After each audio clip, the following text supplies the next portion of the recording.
मकर संक्रांत हा हिंदूचा महत्त्वाचा सण आहे. ह्या दिवशी सूर्य मकर राशीत प्रवेश करतो.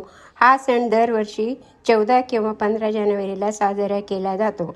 मकर संक्रांतीपासून उत्तरायण सुरू होते.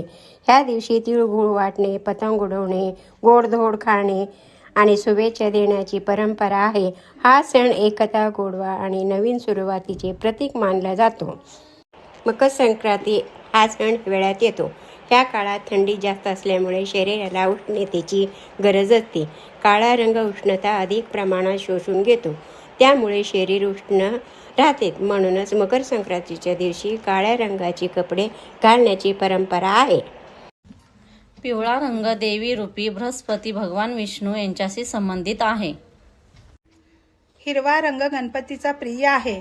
सौभाग्यवती महिलांना हिरवा रंग म्हणजे सौभाग्याचे प्रतीक आहे. आपण देवीची ओटी भरताना हिरव्या रंगाची साडी घेतो. भगवा किंवा केशरी रंग परिधान केल्यामुळे सूर्यदेवाचा आशीर्वाद मिळतो. त्यामुळे मकर संक्रांतीच्या दिवशी हा रंग तुम्ही परिधान करू शकता. गुलाबी रंग देवी लक्ष्मीला अतिशय प्रिय आहे.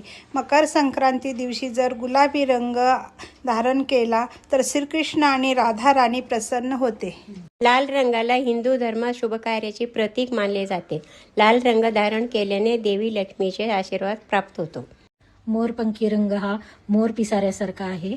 हा कृष्णाला प्रिय आहे. आकाशातील इंद्रधनुष्यात अनेक रंग असतात. त्यापैकी जांभळा रंग हा सर्वांना प्रिय आहे.